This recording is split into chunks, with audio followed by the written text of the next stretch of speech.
আসসালামু আলাইকুম সকলকে। ফেসবুক মার্কেটিং এর আরেকটি পর্বে আপনাদের সকলকে স্বাগত জানাচ্ছি।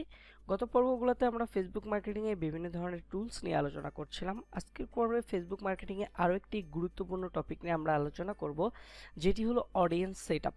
আমরা যে কোনো ধরনের বিজনেস যখন ফেসবুকের মাধ্যমে করতে চাচ্ছি, তখন অডিয়েন্স সেটআপ করা আমাদের জন্য অত্যন্ত আবশ্যক একটি কাজ।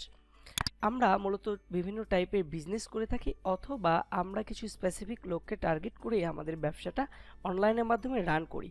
সেই ক্ষেত্রে ওই যে স্পেসিফিক ব্যক্তিদেরকে অথবা স্পেসিফিক অর্গানাইজেশনের কাছে আমার প্রোডাক্টটা পৌঁছে দেওয়ার যে মাধ্যম, সেটি হলো অডিয়েন্স।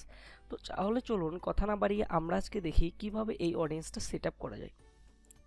তো তার আগে বলে নেব, যারা আমার এই ফেসবুক পেজটিকে লাইক করেনি অবশ্যই লাইক করে যেতে পারেন, এবং আমাদের ইউটিউব চ্যানেলটিতে যেতে পারেন। এখানে ফেসবুক মার্কেটিংয়ের অনেক কয়েকটি ভিডিও আপনাদের জন্য আপলোড করা হচ্ছে এবং আরও ভিডিও আসছে। তো চলুন আমরা দেখি কিভাবে কাজটি করব। তো আমরা শুরুতেই চলে যাব এখান থেকে ম্যানেজ অ্যাডে। ম্যানেজ অ্যাডে যাওয়ার পরে আমরা চলে যাব ফেসবুক অ্যাডস, এই বাটনটাতে ক্লিক করবেন। ক্লিক করার পরে আমরা একটু নিচের দিকে যদি আসি, এখানে লেখা দেখবেন অডিয়েন্স। জাস্ট আমরা অডিয়েন্সটাতে ক্লিক করি। অডিয়েন্সটাতে ক্লিক করার পরে আপনার যে বিজনেস অ্যাকাউন্ট আছে, সেই বিজনেস অ্যাকাউন্টের প্রোফাইলটা এখানে দেখাবে। সো এখানে আমাদের বিজনেস অ্যাকাউন্ট প্রোফাইলের আন্ডারে যতগুলো অডিয়েন্স সেট করা আছে সেগুলো দেখাচ্ছে। তো আপনার যদি একাধিক বিজনেস অ্যাকাউন্ট থাকে, আপনি চাইলে এখান থেকে কি করতে পারেন, যে কোনো বিজনেস অ্যাকাউন্ট পরিবর্তন করে নিতে পারেন। সো আমরা আজকে কি করব, একটা অডিয়েন্স ক্রিয়েট করব। তো প্রথমে আমাকে যেতে হবে অডিয়েন্স ক্রিয়েটে, এখানে পরে যাব কাস্টম অডিয়েন্স।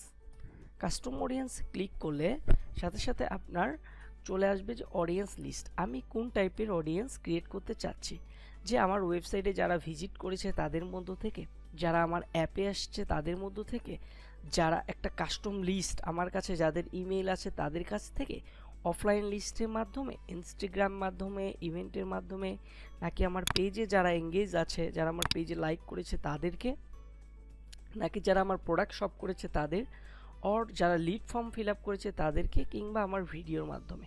তো আমরা আজকে যেটা করব, আমরা আমাদের ওয়েবসাইটের মাধ্যমে অডিয়েন্সটা ক্রিয়েট করার ট্রাই করব। তো ওয়েবসাইটের মাধ্যমে অডিয়েন্স ক্রিয়েট করতে চাইলে আপনাকে প্রথমে কি করতে হবে, আপনার ওয়েবসাইটের জন্য পিক্সেল সেট করতে হবে। আমরা গত পর্বে শিখেছিলাম যে কিভাবে পিক্সেল সেট করতে হয়। তো আমি সেই ভিডিও যদি না দেখেন আপনারা দেখে নেবেন, যদি আই বাটনে ক্লিক করলে হয়তো বা পেয়ে যাবেন, অথবা ডেসক্রিপশনে পেতে পারেন। তো আমরা এখান থেকে যদি পিক্সেল সেট আপ করে দিই, এরপরে দেখুন এখানে লেখা আছে ওয়েবসাইটের অল ভিজিটর্স। দেখুন আমি এখানে অল ভিজিটর্স যদি সেট করে দিই, তাহলে ওয়েবসাইটে যারা যারা ভিজিট করেছে তাদেরকে দেখাবে। এরপরে আছে people who visit specific web page.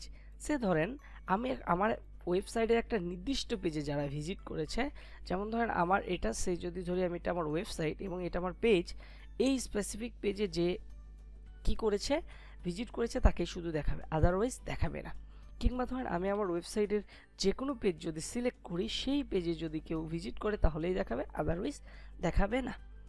এরপরে আমরা আসি, আমরা যদি চাই যে এইখান থেকে যারা আমার ওয়েবসাইটে যে টাইম দিয়েছে, একটা নির্দিষ্ট সময় ছিল, যারা আমার ওয়েবসাইটে ভিউ করেছে, যারা আমার ক্যাটাগরিতে গিয়েছে, অথবা যারা আমার লিড, তাদেরকে দেখাবে।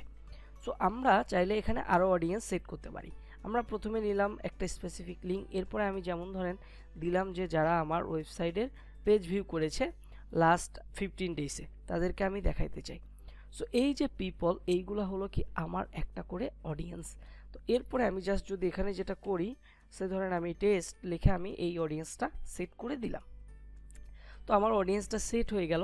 পরবর্তীতে আমি যখন ফেসবুকে অ্যাড তৈরি করব, তখন এই অডিয়েন্সটা কি করতে পারবো, আমি এখানে অ্যাড করে দিতে পারবো।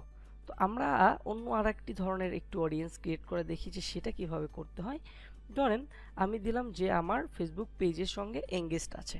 দেখেন এখানে প্রথমে যেটা করতে হবে, আমার ওই পেজটাকে কি করতে হবে, চুজ করে দিতে হবে। এরপরে anyone who visit your page, এখানে হলো যে কেউ যে আমার পেজটা ভিজিট করেছে, অথবা people who engage my post, যে আমার অ্যাডে অথবা পোস্টে এঙ্গেজ হয়েছে তাদেরকে দেখাবে। People who click or call action button, যে আমার পেজে গিয়ে কল অ্যাকশন বাটনে অথবা কল করেছে আমাকে, অথবা ওইখানে যে আমরা মেসেজ দেওয়ার অপশন রাখি ওইটাতে ক্লিক করেছে তাদেরকে দেখাবে। People who send message to your page, যারা আমাদেরকে মেসেজ করেছিল ফেসবুক পেজে তাদেরকে দেখাবে। People who saved your page any post, যে আমার পোস্ট কি করেছে, এঙ্গেজ করেছে অথবা সেভ করেছে তাদেরকে দেখাবে। সো এইগুলো টপিকগুলো হলো আমাদের অনেকটাই ভাইরাল টপিক, এবং আমরা মূলত যে কোনো স্পেসিফিক পিপলকে যদি টার্গেট করতে চাই, যেমন ধরেন যারা আমার ওয়েবসাইটে শুধুমাত্র এসে আমার ফেসবুক পেজে মেসেজ করেছে, শুধু তাদেরকে আমার এই অ্যাডটি দেখাবে, তার জন্য আমাকে এই অডিয়েন্সটা কি করতে হবে, সেট করতে হবে। এরপরে ধরেন আমি অন্য একটি দিলাম যে যারা কালেকশন বাটনে ক্লিক করছে তাদেরকে দেখাবে, এবং অ্যাজ ইট ইজ এখানে আপনার অডিয়েন্স নেমটা দিয়ে যদি সেভ করে দেন তাহলে সেভ হয়ে যাবে। এরপরে যদি আমি ধরি কাস্টমার লিস্ট, আমার যারা কাস্টমার তাদের যে লিস্ট আছে সেই লিস্ট অনুযায়ী ও কী হবে, আমি অডিয়েন্স সেট করতে পারবো। অ্যাকচুয়ালি এই অডিয়েন্সটা সেট করে আমাদের লাভ কি হবে, ধরেন আমরা একটা বিজনেস করছি, একটা সফটওয়্যার বিক্রি করব। এইবার আমি অডিয়েন্স সেট করলাম না, আমি দিলাম না যে যারা আমার ওয়েবসাইটের সফটওয়্যারের ওই পেজ স্পেসিফিক, সে বাই এক্সাম্পল আমি চাচ্ছি যে আমি একটা ইমেল মার্কেটিংয়ের সফটওয়্যার বিক্রি করব। তো আমি যদি ইমেল মার্কেটিং এর যে আমার ওয়েবসাইটে পেজ আছে ওই পেজটাকে যদি আমি টার্গেট অডিয়েন্স করে দিই, তাহলে শুধুমাত্র ওই পেজে যিনি ভিজিট করেছে তাকে আমার ফেসবুক অ্যাড দেখাবে। তাহলে দেখুন খুব সহজেই কিন্তু আমার তাহলে ইমেল মার্কেটিংয়ের ওই সফটওয়্যারটা বিক্রি হওয়ার সম্ভাবনা আছে, যার কারণে আমরা কি করি, এই অডিয়েন্সগুলো সেট আপ করি। তো আশা করি আজকের ভিডিও টপিক এবং ভিডিওটা কিসের উপরে ছিল সেটা বুঝতে পেরেছেন, কিভাবে অডিয়েন্স সেট আপ করতে হবে সেটাও বুঝতে পেরেছেন।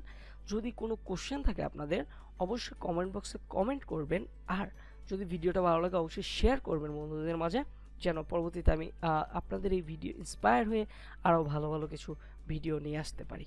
এবং আপনাদের জন্য অনেকগুলো ভিডিও আছে এবং আরও ভিডিও তৈরি করার ট্রাই করছি, আশা করি সব মিলে একটা ভালো কিছু হবে।